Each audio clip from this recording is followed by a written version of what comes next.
자, 지금까지 이런 종목 소개는 없었습니다. 스피드 종목 10으로 바로 이어가겠습니다. 여러분들을 위해서 저희가 좋은 종목들 10가지를 준비를 했습니다. 두 분의 전문가와 함께 빠르게 릴레이로 종목을 소개해 드릴 테니까요. 잘 보시고 이 10가지 종목 가운데 궁금한 점이 있으신 분들은 저희에게 언제든지 질문을 해주시면 저희가 최대한 자세하게 설명을 해드리도록 하겠습니다. 자, 오늘 스피드 종목 10 종목 소개는 두 분과 함께 할 텐데요. KTB 투자증권의 이성훈 과장 그리고 코스파트너스의 김진경 본부장과 함께 하겠습니다. 두 분 안녕하세요. 네, 안녕하세요. 반갑습니다. 자, 종목에 진심인 우리 두 분의 전문가와 함께 10가지 종목을 준비했는데요. 좋은 종목 많이 가지고 오셨죠. 내년 2022년까지 대비할 수 있는 좋은 종목 10가지를 바로 소개해드리겠습니다. 자, 오늘 스피드 종목 10 10가지 종목 소개해드리겠습니다. 이성훈 과장의 픽부터 볼까요? 첫 번째 일진 하이솔루스, 그다음 레이, LG 디스플레이, JC케미칼, 제일기획 이렇게 5가지를 가져오셨고요. 김진경 본부장의 픽은요. 키움증권, 펜오션, 대우건설, 삼성중공업, 기아 이렇게 10가지가 준비되어 있습니다. 시청자 여러분들은 이 10가지 가운데 어떤 종목이 눈에 띄시나요?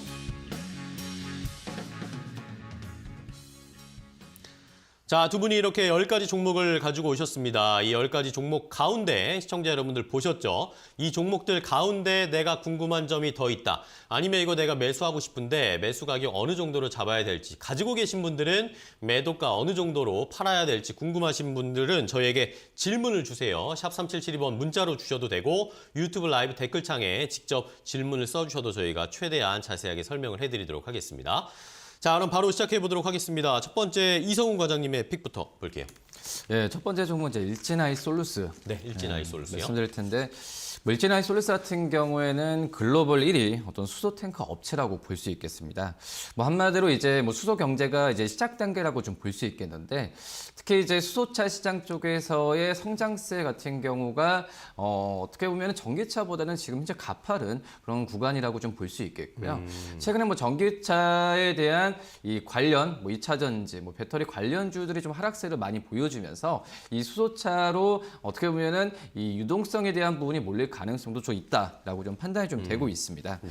특히 이제 이 수소차 같은 경우는 이 기존의 전기차는 이제 승용차를 많이 나와주고 있죠. 하지만 수소차 같은 경우에는 이 상업용, 뭐 버스나 트럭 쪽으로의 전문화에 대한 부분에 있어서 더 메리트가 있는 상황이라고 좀 볼 수 있겠고요. 왜냐하면 배터리 무게나 충전 시간에 대한 걸 본다고 했을 때 이 버스나 어떤 트럭 같은 경우에는 이 전기차보다는 수소차에 맞다라는 평가가 나와주고 있고 뭐 이런 부분이 많이 부각이 되고 있는 현재 상태에서 이 수소차에 대한 연평균 성장률은 거의 뭐 50%대까지는 향후 뭐 5년, 10년간은 유지될 가능성이 크지 않을까라고 좀 생각이 됩니다. 네. 그다음 서두에 말씀드렸듯이 일진하이솔루스가 글로벌 수소 탱커 1위 업체라고 볼 수 있겠는데 초반에 항상 시작하는 단계에서 이런 이 독점적인 지위를 좀 갖고 있다라고 한다면은 이 시장이 커졌을 때의 매출에 대한 성장세는 굉장히 좀 좋지 않을까 이렇게 보입니다. 네, 좋습니다. 첫 번째 종목으로 이성훈 과장님이 일진하이솔루스 수소차 관련 종목을 소개를 해주셨습니다. 자, 그럼 이번에는 김진경 본부장님의 첫 번째 종목 소개해 주시죠. 네, 저희 첫 번째 종목 키움증권 말씀을 드리도록 증권도요? 하겠습니다. 브로커리지 이제 수익 기반으로 높은 리테일 부분에서 시장 점유율을 차지하고 있는데 이 중소와 중견 기업을 중심으로 한 IPO 주간 전력으로 수익성을 좀 높여 나가고 있습니다. 특히나 최근에는 비대면 방식으로 이 신탁업 인가를 획득을 했었는데요. 이 온라인 기반으로 특정 금전 신탁 상품을 통해서 이 금전 신탁 시장에 대한 변화가 또한 기대가 되고 있습니다. 사실 이제 기존에는 이 법인 고객에 한해서만 신탁업을 수행을 했었는데 이번에 인가에서는 이 개인 고객에 대해서도 온라인 방식으로 신탁 영업할 수 있도록 좀 허용이 되었고요. 이 온라인 부분에 워낙에 키움증권이 강점을 가지고 있기 때문에 동사에게는 유리할 것으로 예상이 되고 있습니다. 또한 투자에 대한 관심이 또 증가하고 있기 때문에 꾸준히 시장으로 이제 머니무브도 좀 이어질 것으로 예상되고 있고요. 이제 은행보다도 이 증권사의 금융상품도 증가세가 좀 이어지고 있는 상황이라고 하는데요. 네. 여전히 이렇게 주식시장에서는 이 개인 투자자들의 관심이 이어지고 있는 모습이고 또 국내 주식 투자에서는 매력이 부각이 될 수 있다는 긍정적인 영향 또한 좀 남아있는 것으로 보여집니다. 특히나 이 동사의 경우 리테일 부분으로 강점을 가지고 있기 때문에 이 부분에 대해서도 충분한 수익성 또한 좀 기대가 된다라는 점 말씀을 드리도록 하겠고요. 최근 들어서 워낙 낙폭 과대가 되면서 어느 정도 지지라인이 좀 만들어진 상황이기 때문에 지금 가격은 워낙에 바닥권이라는 점도 하나의 매력에 대한 투자 포인트라고 좀 볼 수 있을 것 같습니다. 네, 좋습니다. 키움증권을 첫 번째 종목으로 김진경 본부장님은 소개를 해주셨고요. 자, 다음 종목으로 가겠습니다. 이번에는 이성훈 과장님의 두 번째 레이 종목인데 유튜브에서 레이 자동차 회사인가요? 마이 드림카 이런 이야기 해주시는데 자동차 종목은 아니죠? 소개해 주시죠. 네, 그 덴탈 업체라고 좀 볼 수 있겠고요. 네.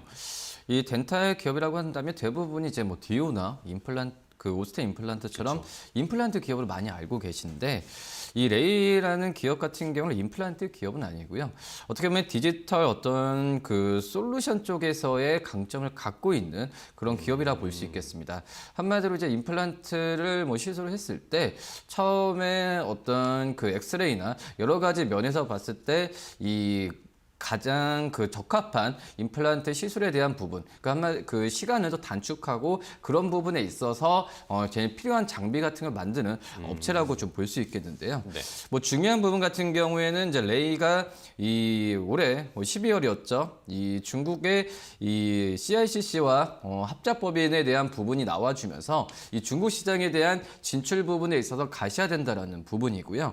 지금 현재 뭐 중국 같은 경우에는 우리나라 대비해서는 어떤 숙련된 우사수나 여러 가지 면에서는 뭐 약간 좀 그 비율로 봤을 때 좀 떨어진다라고 볼 수 있겠는데 그런 만큼 중국 시장 쪽에서의 이 레이의 이 소프트에 대한 어떤 그 관심은 높아질 가능성이 굉장히 크지 않을까라고 좀 생각이 됩니다. 그랬더니 기존의 덴탈 업체 임플란트 기업이 아니라 이 레이 같은 경우에도 지금 2분기, 3분기 최대 실적 좀 기록하고 있는데 4분기도 이런 실적에 대한 기대감이 높아지는 상태에서 이런 부분이 주가에 저는 충분히 반영이 안 됐다고 생각해요. 그렇기 때문에 어떤 매수 관점으로 접근해도 괜찮지 않을까 이렇게 보입니다. 좋습니다. 레이를 두 번째 종목으로 이성훈 과장님은 소개를 해주셨습니다. 실적 잘 나오고 있는데 주가에 지금 반영되어 있지 않다라는 의견을 주셨고요. 다음은 김진경 본부장님 두 번째 종목이요. 네, 두 번째 종목 페노션 말씀드리도록 페노션이요? 하겠습니다. 하반기 들어서 이 BDI 지수가 변동성을 보임에도 불구하고 그래도 견조한 실적이 예상이 되고 있습니다. 이 페노션의 경우가 사실 이제 스폿이라고 해서 단기 계약 부분에 좀 매출을 크게 차지하고 있어서 이 해운 시향에 좀 민감한 모습 보였었는데요. 하지만 최근에는 이 단기 용성에 대한 비중을 줄이고 장기 계약에 따른 수주를 지속하고 있는 모습 보여집니다. 그렇기 때문에 사업에 대한 안정성을 좀 강화를 하고 있다라고 볼 수 있을 것 같은데요. 올해 3분기에는 이 그 장기 화물 운송 계약에 대해서 38적을 계약을 체결했고 내년 1월까지는 초대 원유 운반석과 그리고 벌크선에 대한 6척이 추가로 계약이 예정이 되어 있습니다. 특히나 쉘이라든지 갈프와는 이제 LNG 운반선 6척에 대한 장기 대선 계약을 맺은 상황인데요. 2024년까지는 순차적으로 좀 투입을 할 계획이라고 하고요. 이처럼 안정적인 또 실적을 좀 보여줬기 때문에 한국기업평가에서는 최근에 신용등급 A-에서 A로 상향 조정까지 했습니다. 장기 계약을 중심으로 해서 오히려 사업 외형 확대를 좀 보여지고 있기 때문에 이 신용등급 상향에도 충분히 긍정적인 영향을 미쳤다라는 점을 확인을 할 수 있었고요. 그리고 현금 창출력이 워낙에 좀 최근에 뛰어나기 때문에 이 발판으로 해서 신용등급 상향 조정에도 성공하고 또한 최근에 공모채 시장에도 등장하면서 오히려 구조조정 여파를 씻어내는 모습 보였기 때문에 우려감보다도 앞으로 기대감이 훨씬 더 높다라는 점 말씀을 드려보도록 하겠습니다. 네, 좋습니다. 페노션까지 김진경 본부장님이 소개를 해주셨습니다. 자, 저희가 종목 소개 이렇게 해드리는 중에 중국 쪽에 시장에 개장을 했습니다. 함께 좀 확인을 하고 가겠습니다. 중국 상해종합지수는 약보합권에서 출발을 했습니다. 0.06%, 3,591포인트 선에서 출발하면서 시장이 진행되고 있고요. 홍콩 항생지수는 상승 출발했습니다. 오히려 0.22% 상승하면서 22,795포인트 선에서 출발했습니다. 자, 오늘 우리 코스피도 일단은 상승 전환 다시 하면서 0.38% 상승세 보여주고 있고 일본 니케이 지수가 굉장히 가파르게 반등을 하고 있습니다. 1.5% 가까이 니케이 지수가 상승하고 있다는 것은 함께 좀 체크를 해보셔야 되겠습니다. 어제 좀 많이 빠졌기 때문에 오늘은 좀 상승이 좀 나오고 있는 동아시아 쪽의 시장입니다. 자, 다음 종목으로 바로 가겠습니다. 이번에는 이성훈 과장님의 세 번째 종목이죠. 네, LG 디스플레이 좀 말씀을 드릴 텐데요. 네. LG 디스플레이 같은 경우에 LG 인노텍도 좀 최근에 잘 가면서 주목을 많이 받고 있는데 그렇죠. 역시 뭐 애플 쪽에서의 이 XR 그리고 이 애플카에 대한 부분에 있어서 기대감이 LG그룹 쪽으로 많이 지금 올라가고 있는 상태다라고 좀 볼 수 있겠고요. 네.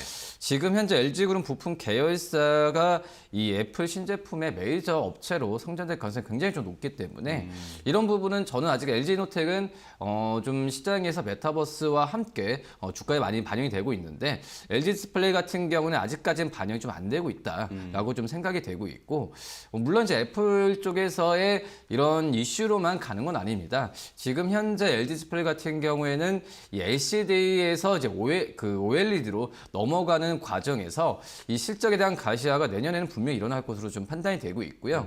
물론 이제 OLED 쪽에서의 이 실적에 대한 부분에 있어서는 기대감일 수 있겠지만 이쪽에서의 비중을 사업 비중을 더 높인다는 점에서 내년에 OLED 쪽의 실적에 대한 부분에 있어서 계속 지켜봐야 된다라고 말씀드릴 수 있겠고 네. 뭐 그렇게 되면 LCD 쪽은 버리냐 그런 부분 아니고요. 지금 LCD 쪽에서의 가격이 하락 안정세가 나와주고 있기 때문에 LCD 쪽에서의 실적도 이 좋아지는 과정에서 투트레로 갈 확률이 굉장히 높다라고 생각이 되고 이 LCD 쪽에서의 비중이 점점 줄어들고 있기 때문에 이 LCD 가격의 변동성에 의한 LG 디스플레이 주가의 그 실적에 대한 영향은 좀 제한적으로 갈 가능성도 어떻게 보면 주가 측면에서는 긍정적이다라고 좀 생각이 됩니다. 네, 좋습니다. LG 디스플레이까지 이성훈 과장의 설명을 들어봤고요.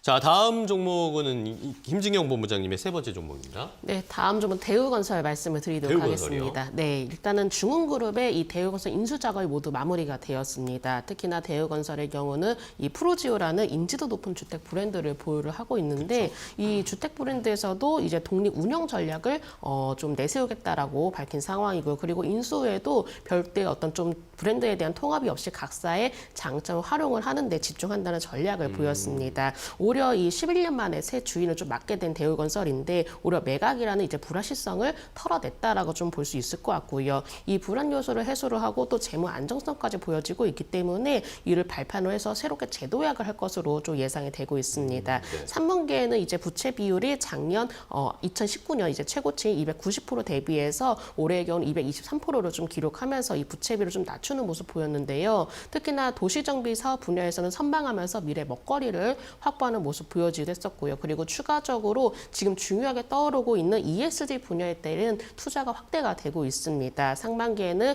영어 에코윈드 이제 풍력 발전 단지 조성에도 좀 참여를 하는 모습 보였었는데 이렇게 신재생 에너지 쪽으로 분야를 확대를 하고 있기 때문에 오히려 새로운 신성장을 좀 마련을 하고 있다라고 좀 볼 수 있을 것 같고요. 그리고 앞으로 이 친환경과 관련된 인프라의 경우는 더욱더 필요로 할 것으로 보여집니다. 이 분야의 사업 확대를 위해서 오히려 발판을 다져 나가는 것으로 보여지고 있기 때문에 이 ESG 경영에 대해서도 충분히 지켜볼 만하다라는 점 말씀드리도록 하겠습니다. 네, 좋습니다. 건설주 중에 대우건설을 꼽아주신 김진경 본부장님의 설명 들었고요. 다음은 이성훈 과장님의 네 번째 종목입니다. 예, JC케미칼 네, 말씀드릴 JC케미칼이요. 텐데요.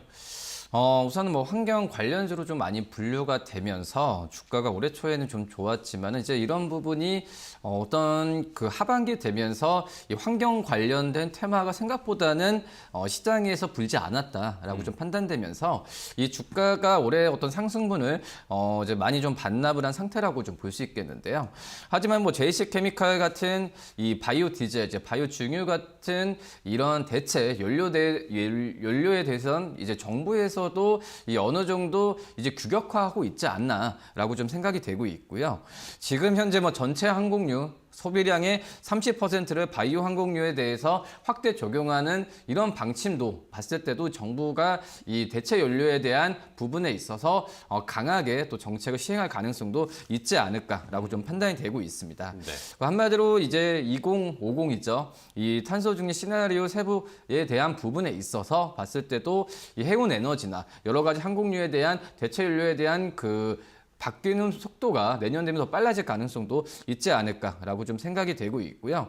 지금 이제 제일 그 중요한 부분 같은 경우가 이런 정책적인 면도 중요하지만 네. 지금 현재 이 JC케미칼이 하고 있는 사업에 대한 부분에 있어서 확실하게 지금 인도네시아도 파묘나 여러 가지 면에서 봤을 때는 강하게 좀 사업에 대한 드라이브를 거는 점도 계속 눈여겨봐야 되지 않을까 이렇게 보입니다. 좋습니다. JC케미칼까지 확인을 해봤고요. 다음은 김진경 본부장님의 네 번째 종목. 종목입니다. 네, 네 번째 종목 삼성중공업 말씀을 삼성중공업이요. 드려보도록 네. 하겠습니다. 이달 초에 이 유럽 지역 시추선사의 드리십 한 척에 대한 매매 계약을 체결했는데 지난 6월에는 이탈리아 사이펜과 드리십 한 척에 대한 계약까지도 좀 체결을 했습니다. 이 드리십에 대해서 재고분 처리에 대한 우려감이 이제는 서서히 줄어들고 있다라는 점도 하나의 어떤 투자 포인트로 좀 볼 수 있을 것 같은데요. 이번 매각으로 인해서 이 유상 증자 이어서 이제 유동성까지도 추가적으로 좀 확보를 해놓은 상황이고요. 오히려 유지 보수 비용도 절감했기 때문에 재무 구조의 경우는 더욱더 건실해질 것으로 좀 예상이 되고 있습니다. 특히나 유가가 상승하면서 이 시추 시장도 확보를 하고 또 남은 드리십도 조속히 매각을 하겠다라는 좀 계획을 보여지기도 했었는데요.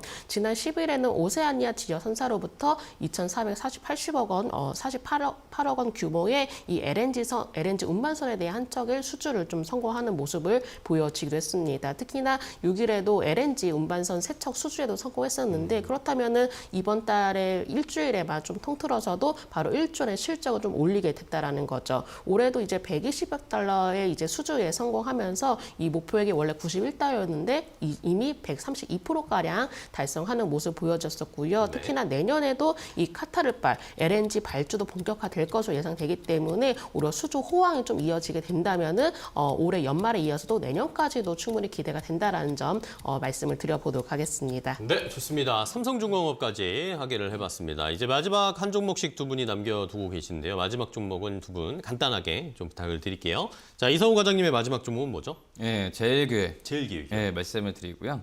뭐 11월 달을 본다고 하더라도 거의 뭐 10% 정도 주가가 좀 하락하는 모습을 좀 보여주었는데 뭐 확진자 수 의외로 좀 증가를 하면서 네네. 이 소비치나 광고 경기까지도 이제 부진했던 상황이라고 좀 볼 수 있겠는데요.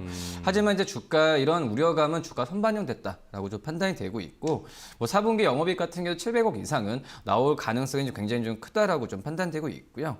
특히 이제 우리나라보다도 북미 그리고 그 다음에 뭐 중국과 유럽의 실적 비중이 굉장히 높게 올라왔습니다. 그렇기 때문에 제일기획은 어떤 광고 우리나라 어떤 광고 기업이 아니라 이제는 해외 쪽 광고 기업을 생각을 한다면은 이 제일기획에 대한 관심을 좀 가져야 되지 않을까 이렇게 보입니다. 네, 좋습니다.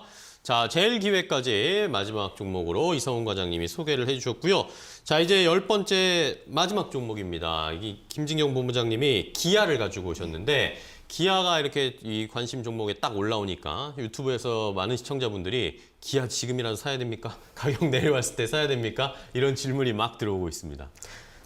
저는 이제 기아를 더불어서 또 여러 가지 이제 자동차주의 경우는 내년에도 이제 달릴 때가 되었다라고 먼저 말씀을 드리고 싶고요. 올해 이제 역대 최대 연간 매출과 영업이익 기록을 할 것이다라는 전망들이 나오고 있습니다. 특히나 기아의 경우가 올해 하반기에는 준대형 이제 세단이라든지 또 SUV 쪽에서 이제 승승장구하는 모습을 보였었는데 차량용 반도체 공급 부족이 어느 정도 생산 차질을 좀 겪긴 했었지만은 오히려 서서히 외부 충격에서 벗어나는 모습을 보여지고 있어서 업황 회복에 기대가 되고 있는 시점입니다. 네, 이제 반도체 후공정 업체들이 이제 가동률 또한 상승하고 있기 때문에 차량용 반도체 부족에 대한 우려가 정점을 지나고 있고요. 그리고 내년에도 이 자동차에 대한 수요는 꾸준히 증가할 것으로 예상되고 있는데 왜냐하면 전 세계적으로 이 전기차 판매가 확대가 되고 있기 때문이죠. 동사도 이 전기차 비중에 대해서 계속적으로 좀 늘려지고 있는 상황이고 내년에는 EV6를 필두로 해서 이 고가의 전기차 전용 모델을 세계 시장에 본격적으로 판매를 할 예정이다라고 밝혔었는데요. 이렇게 2026년까지 총 한 11종가량이 이 전기차 라인업으로 좀 구축이 된 상황이기 때문에 글로벌 시장에서는 오히려 기아의 전기차 모델이 더욱더 주목이 될 가능성이 높아져서 이제부터는 자동차주는 우리가 꼭 지켜보자라는 점 말씀을 드려보도록 하겠습니다. 네, 좋습니다. 자동차 관련주들은 내년에 좀 달릴 수 있지 않을까라는 기대를 하고 계신 김진경 본부장님의 의견까지 들었습니다. 자, 10가지 종목 전부 다 소개를 해드렸는데요. 그럼 이제 많은 분들이 궁금해하시는 두 분의 원픽, 탑픽 종목을 들어보겠습니다. 이성훈 과장님은 어떤 거 고르셨어요? 네, 뭐 2, 3분기에 이어서 4분기까지도 최고 실적 기대되는 레이 말씀드립니다. 레이를 탑픽으로 골라주셨고요. 김진경 본부장님은요? 네, 내년도 업황 회복이 좀 기대가 되고 있습니다. 그리고 앞서 좀 말씀드렸다시피 내년에도 좀 씩씩이 달려나갈 것으로 예상되고 있는 기아 말씀드리도록 하겠습니다. 네, 좋습니다. 자, 레이와 기아 오늘 탑픽 종목으로 두 분이 꼽아주셨습니다. 오늘 시장에서 한번 잘 살펴보시고 매수 어느 정도로 해야 될지 한번 잘 체크해 보시기 바랍니다. 자, 오늘 두 분과 함께 좋은 종목 소개를 들었습니다. 많은 종목, 10가지 종목 소개해드렸는데요. 오늘 또 숨가쁘게 소개해 주시느라 고생 많으셨고요. 다음 시간에 또 뵙도록 하겠습니다. 고생 많으셨습니다. 감사합니다. 고맙습니다.